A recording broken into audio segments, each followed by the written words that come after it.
everybody, welcome back. This is Miss Faye, and this is my world.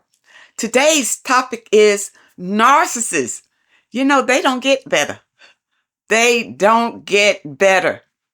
Before we get started, I'd like to say welcome. Welcome to the channel. Welcome to all the new viewers, the new subscribers, and welcome to you who have been with me from the beginning. I really appreciate you. Now, to get us started, I did pull a short video, and we have a letter. Let's watch this video. Going to read the letter and dive right into this topic. Narcissists. They don't get better. Here we go. Ain't no therapy strong enough, no love deep enough, no empathy wide enough to ever give a narcissist a relationship that they won't sabotage. It's all they know. And quite frankly, when you deal with people who aren't willing or able to see fault in their own shitty behavior, it's easier to make excuses for it. It's why most don't leave the first time around. See your forgiving nature, your good heart, those long-term relationships you told the narcissist you had in your past, the loyalty that you show early on through having lifelong friends, all the reasons they were drawn to you. They need somebody as dedicated as you. It's the only fucking way their manipulation works. Regardless of what you've been conditioned to believe, this was never about you. Although in the beginning, that's the perception that they give you. This was about them fulfilling their own appetite for seeking and destroying. They loved you were successful, at peace, had a stable home life, because that made you a better test subject. They gotta take on all those skills they crafted years earlier before meeting you. And see if they work on someone as strong as you, shit, they in the money. Because if someone like you can become a victim to their manipulation, it's a greater source of supply. Because you're unsuspecting that monsters exist in real fucking life. Okay, let's read this letter. She says, she entitles her letter, "Is my dad a narcissist?" All right. I feel like my dad is a narcissist. He feels everything should go his way.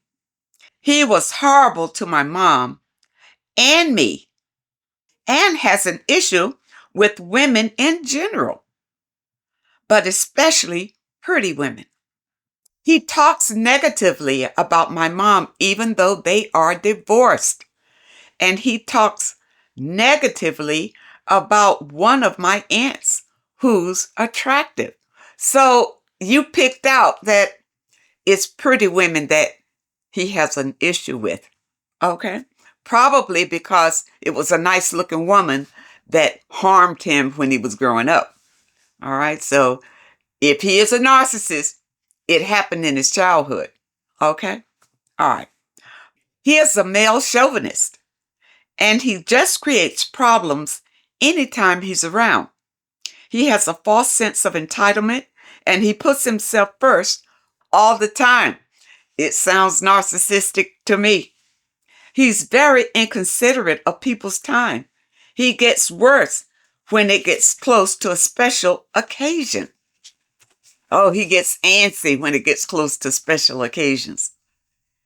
He's kicked me out of the house in the middle of the night many times when I've done nothing that would prompt that. I paid him for rent, and I am very respectful. I'm debating on whether to deal with him much moving forward. He's not getting better, and he's not going to get any better. Now, you say in your letter that you feel like your dad is a narcissist.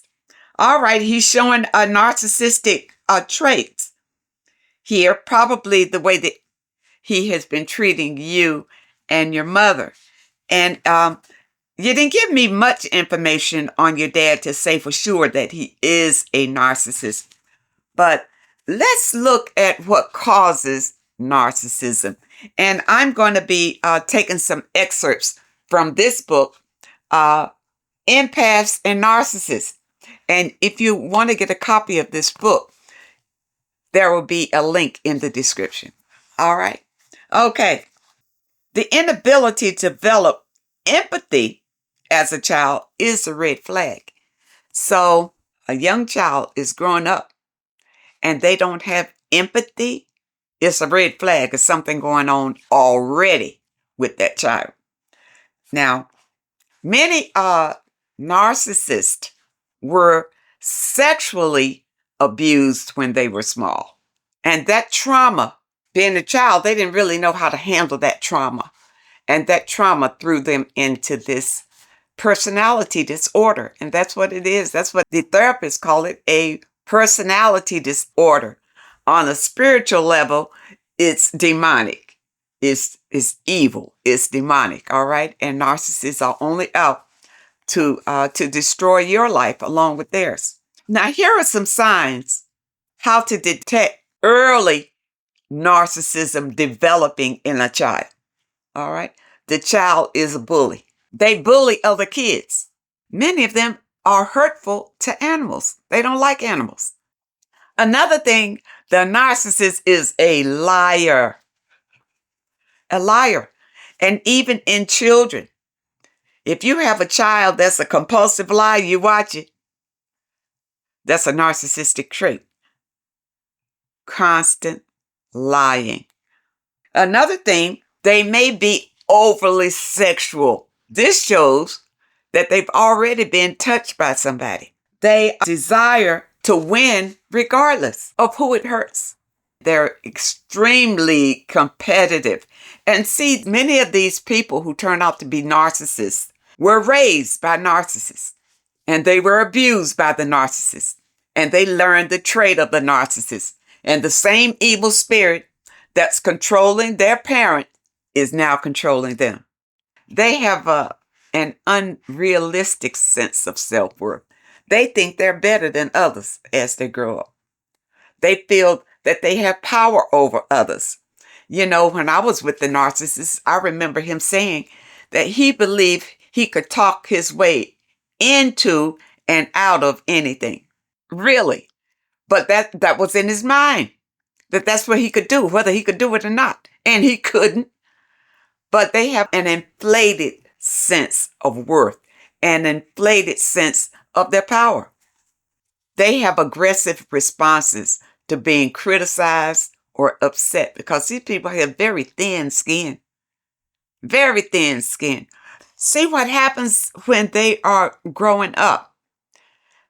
They don't receive unconditional love. Everything is conditional. Everything is a transaction because, remember, they're being raised by a narcissist. So everything is a transaction. They don't get it unless they do something for it. You understand? And they grow up believing that's the way that life is supposed to be. So when they grow up and they're dealing with you, everything is a transaction. They're not going to do anything for you unless they are getting something out of it. Okay? That's a narcissist. They are less cooperative and more competitive. And they are very competitive with you. All right? They're not about helping you with what and supporting you with whatever you got going. They're coming to your life and try to tear it down because they are jealous of your accomplishments, jealous of what you've been able to do. And they haven't been able to do anything because narcissists can't create. Now, let's say that. They can't create things. They need energy from other people to do these things, to manifest for themselves. You see, because their energy is blocked. Their positive energy is blocked. They're swimming in negative energy. So they can't manifest anything. So they need your energy to be with you, to siphon out you, that good energy, so that they can survive. That's the narcissist. All right. And that's because of the energy that is controlling the narcissist. Okay. And this is energy that these people have accepted because it makes them feel superior to others. It makes them feel more powerful when they are taking advantage of others. See, that's that energy making them feel this way. They don't have compassion for other people. It's all about using other people because this is the way that they felt growing up. When I was with the narcissist, he was constantly using. He used all of us for whatever he needed to make him look big. To make him look big. He would use it from his family. That's the narcissist. And they learn this from childhood, watching their parents. This is the way to do it. Okay? And the parent is always devaluing the child, making the child feel like you'll never be nothing. You are nothing. You can't live without me. You understand? And so then the child grows up to feel that way with his own family. They can't live without him, although the narcissist may not be doing that much for the family. Just the presence. It's just that their perception of themselves is distorted and way overinflated. And the ones that have been sexualized as children, they're no good. They're the ones that turn out to be the DL men, the down low, closeted gay men. You see, they're the ones who abuse women. Many of them, if they have been mistreated by their mothers growing up, the mothers was a narcissist or whatever, they hate women. But they'll marry you and mistreat you. Now, in the letter, the lady said that her dad liked pretty women, but he mistreated them. He'll be with them, but he wanted to mistreat them, probably because something happened when he was growing up to make him dislike pretty women. And maybe something in him, it was a jealousy thing about women that looked a certain way. You never can tell because it's an evil energy and it's way down in the negative vibration. So it could be anything. But I do know that they are jealous and envious. Now, in your letter, you said that you are debating whether to deal with him or not. Well, now let me see here. You didn't really give me much information in this letter. Do you live with your dad? How old is your dad? You know, do you have your own place? Your dad has his own place. Is your mom still living? You didn't even go into that. It was just an overview of your dad. So that's why I'm telling you about narcissists and how it becomes so. Now, the title of the video was Narcissists Don't Get Better, because there's no cure. There's no cure for narcissism. Even when they go to the therapist, there's no cure. You know why? Because it's evil energy. It's evil energy. And these evil entities can attach themselves to people.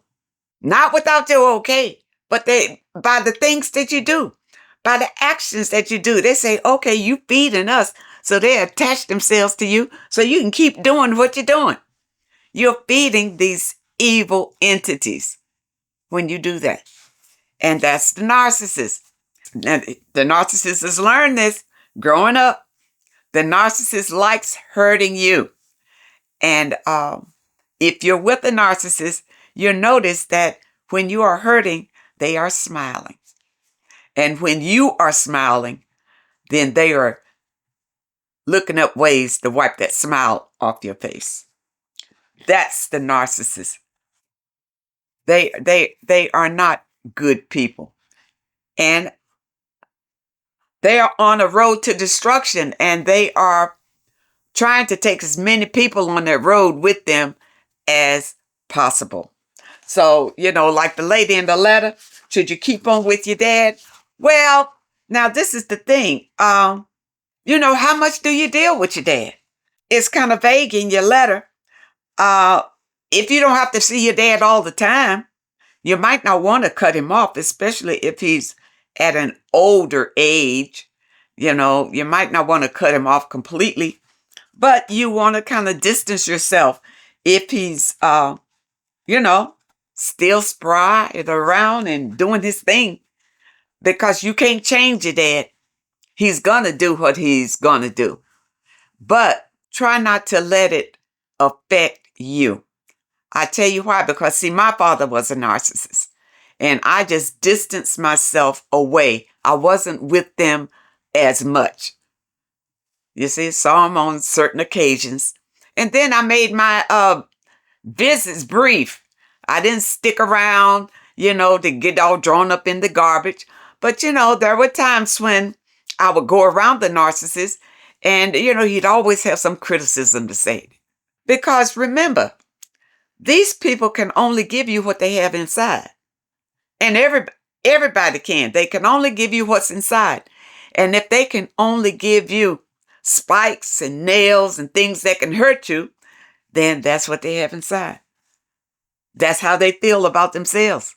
But see, they try to make an illusion that everything is fine. But when they're by themselves, that demon is tormenting the narcissist. Tormenting the narcissist. Okay? Number one, the demon always needs supply. Energy.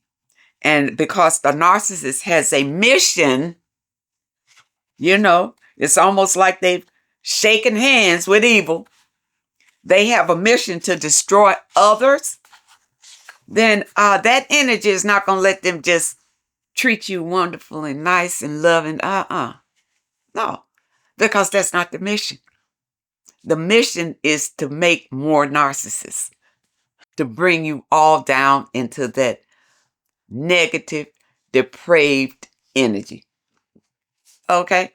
My advice to you is, you might not want to cut him off completely, but make yourself scarce because you cannot help them. No matter what you do, no matter what you say, it's not going to make a difference to the narcissist. Just protect yourself and love yourself and go on with your life. All right? I hope you understand the message today. And I really hope that it helps someone. Now, those of you who may have a question that you'd like for me to answer, my email address is in the description. And if you're looking for today's affirmation, the link is also in the description. I want to thank you so much for supporting this channel. Thank you for your comments and your letters. And a very special thank you to those that leave a donation. I really appreciate all of you. I wish you all the very best. And I really hope to see you next time.